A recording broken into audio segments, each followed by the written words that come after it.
Happy Labor Day 2025. Please don't forget to like, share, and subscribe to this YouTube channel. Share it with everybody you know and like it because it's going to mean whether or not we're going to get our country back within 2 years. Happy Labor Day. What I want to present to you today on this Labor Day is from Hayek himself, Friedrich Hayek, who's the father of neoliberalism here in America. His words was, his attitude was, and his work was towards building a neoliberal world and spreading it around the world. How his ideas of how very important it was that he got intellectuals behind this neoliberal idea in order to bring it forth. He gave a vision of a utopia. He said, in order for us to succeed, we have to learn from the socialists of decades before how they had, with the New Deal, convinced the intellectuals of the day that this type of society is a sort of a utopian society where everybody flourishes, everybody prospers. So I want to play in the beginning this short clip from Hayek himself in the five-part video series I have on neoliberalism on my webpage, fightfordecency.com. And afterwards, I want to talk to you about, not like I'm Hayek or anybody important like that, but that we have to have that same attitude, that through small steps and individual actions, that we also can put forth an idea, a utopian idea of a better society where we all can prosper here in America. So bear with me here. This is Hayek's words, or excerpts from Hayek's teachings and talks. By certain ideals and broad conceptions held in common, to contribute to the preservation and improvement of the free society. The first conference proved a success, and the Mont Pelerin Society was formally registered as a nonprofit corporation in November 1947. With the formation of the Mont Pelerin Society, Hayek became the intellectual center of a global network of individuals dedicated to creating neoliberal reforms everywhere. The society agreed to meet again in 2 years, and the Mont Pelerin Society still meets to this day. 2 years later, in 1949, Hayek further galvanized his new movement with another deeply prescient article titled The Intellectuals on Socialism, in which he argued that the prevalence of both Keynesian and Marxist thought was thanks to the dedication of collectivist intellectuals, such as the New Dealers in America and the Fabian Society in Britain, to create an impenetrable consensus among the intellectual and political classes around the need to plan the economy. Hayek admired the power that they had consolidated in service to their ideas and proposed to his neoliberal colleagues that they could do the same, if only they took a decades-long approach of slowly accumulating an avalanche of neoliberal research and activity that would one day create the same impenetrable intellectual consensus that the interventionists enjoyed in the 1930s and 40s. Hayek wrote on the need to fight the battle of ideas against socialism by learning from the strengths of the socialists themselves, specifically their tendency to advocate for an ambitious or even utopian vision of society that the public found persuasive and inspiring, regardless of how politically possible or impossible it seemed at the moment. So long as the people who over longer periods determine public opinion continue to be attracted by the ideals of socialism, the trend will continue. If we are to avoid such a development, we must be able to offer a new liberal program which appeals to the imagination. We must make the building of a free society once more an intellectual adventure, a deed of courage. What we lack is a liberal utopia, a program which seems neither a mere defense of things as they are, nor a diluted kind of socialism, but a truly liberal radicalism which does not spare the susceptibilities of the mighty, including the trade unions, which is not too severely practical, and which does not confine itself to what appears today as politically possible. We need intellectual leaders who are willing to work for an ideal, however small may be the prospects of its early realization. They must be men who are willing to stick to principles and to fight for their full realization, however remote. Crucially, Hayek placed supreme importance on the opinions of respected intellectuals, academics, and professionals in the fight to change the political consensus using their prestige. Hayek wrote, "It is no exaggeration to say that, once the more active part of the intellectuals has been converted to a set of beliefs, the process by which these become generally accepted is almost automatic and irresistible. These intellectuals are the organs which modern society has developed for spreading knowledge and ideas, and it is their convictions and opinions which operate as the sieve through which all new conceptions must pass before they can reach the masses.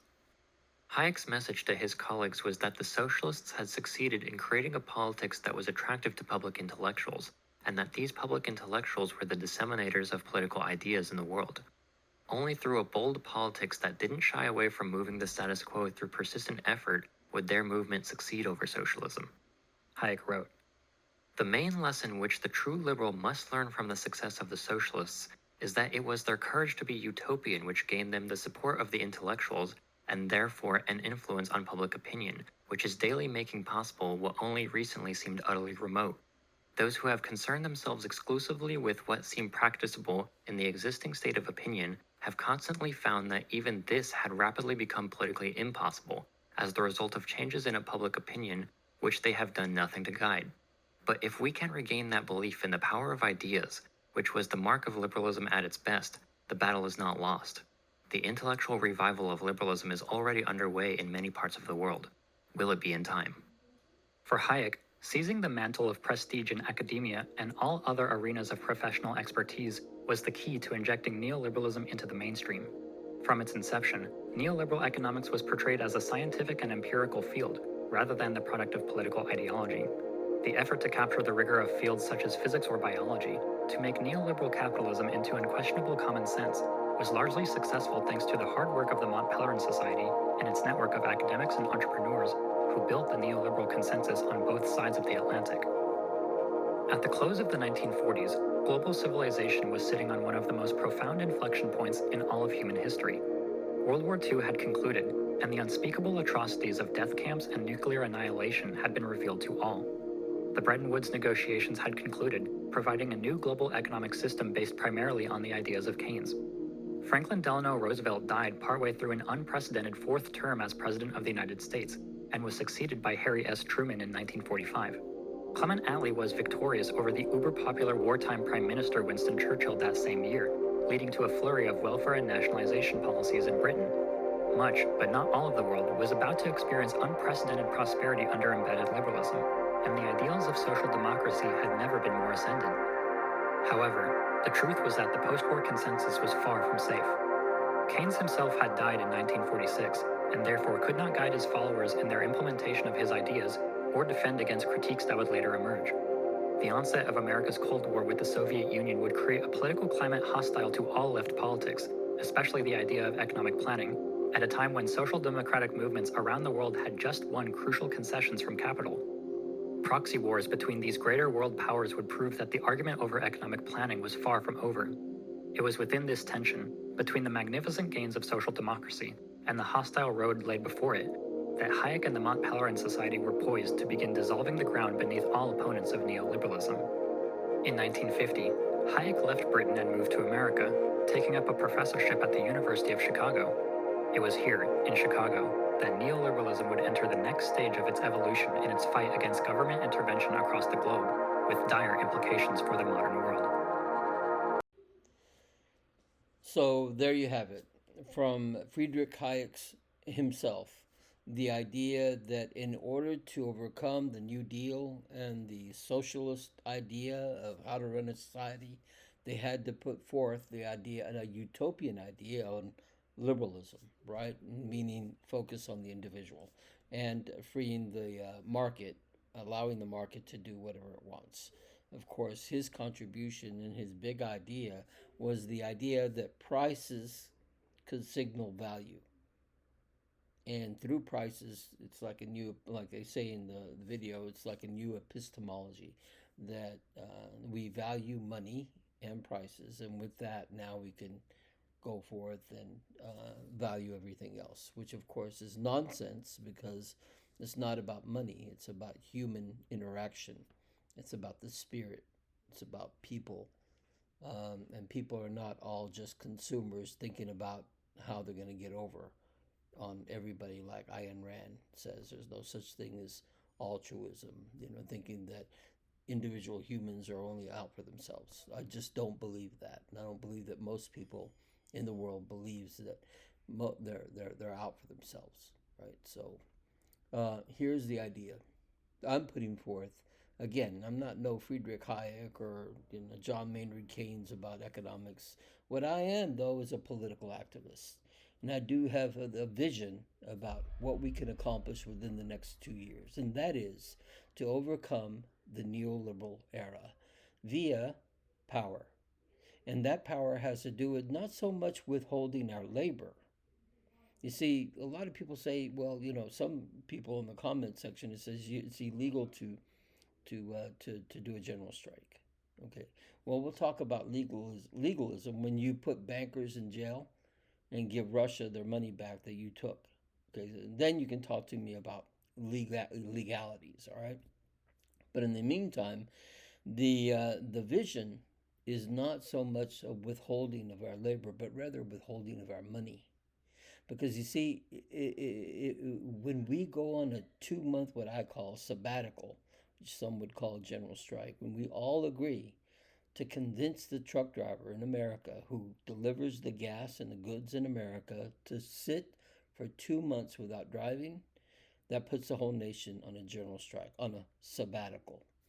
Now, when that happens, we're not spending money. Right? We're not so much withholding our labor as it is we can't spend money because we're not making money. Now, if we can't make money in the 2 months, what does that do about this society that is built on credit? Right? Because what Clinton did in the 1990s took away the welfare state, took away those programs that the federal government offered the people for a stable society, a prosperous society. And then the bankers came in and said, we'll give you credit. You want to keep your standard of living? You'll do it via credit cards, right? And that would include educating your children. And the rate to educate your children, the interest rate is outrageous, right? You see, so when we stop paying our bills for 2 months, that creates a problem with credit. But even worse than that for the neoliberal and those in charge is the fact that if they actually allow us 2 months without working, what do you think will do a whole nation in those 2 months? Some people say that a general strike or sabbatical won't work because you have to organize. You have to build mutual aid programs, and you have to have. And I argue, well, that's what we do when we're off for 2 months. You see, though that is the time that we take that we organize. Now, keeping in mind that nobody's going to have money. But one of the ideas, one of the strategies that we can put forth during those 2 months is an agreement with all the people that we're going to add another 4 months that we are not going to pay our rent or our mortgage, making it a total of 6 months that we don't pay our rent and our mortgage. You see? And when we do that, now we have the money to go to the grocery store and buy the food that we need and to support our neighbors. Of course, people are going to fall through the cracks and the hammer is going to come down on some of us. But I argue that it's better that, and we're all on the same page, all understanding what we're really fighting, which is neoliberalism, than to go through a Great Depression like we did in the 1930s, because we do know that in the current situation that we're in right now, in the neoliberal era, we will have another financial crash. And it might be a depression. What is very important is that we understand that it wasn't the red team or the blue team, it was actually both teams adhering to neoliberalism that put us where we're at right now. Because neoliberalism, keep in mind, is that idea that says that they're going to take their power and they're going to create or how can I say represent. They're going to vote in the first election, the money election, with rich oligarchs. The unholy trinity, bankers, corporations, and oligarchs with their power elect their own representatives. And when they get done, they say, "Now it's your turn." That's not democracies, right? That's oligarchy. And what we're going to do is we're going to tell them what we're not going to pay our rent or our mortgage for a total of 6 months. And we'll do it all over again if they continue not to give us our country back through passing the Citizens Equality Act of passing the Citizens Equality Act of 2017 and a mere vote on universal health care. Listen, the vision that I have about this strategy is within 1 year from today, we're going to have people at truck stops holding their, no, not protest signs, not in Washington, D.C., not in front of, the city halls. No, we're going to be at the truck stops with our signs standing saying things like, you're our new representative with power. Stop your truck on behalf of the people. Exert your power on behalf of the people. We're asking you to do this. And we're going to see cars down the road, red and white streamers on the side of their vehicles, on the door handles, driving down the road, telling the truck driver that the whole nation is behind him to stop that truck. You see, that is power. I argue again. Then this is we can really have this done within 2 years. It all really depends on if you believe in yourself. If you really, really, truly want to get your country back to decency and get over this neoliberal era, this is how we do it.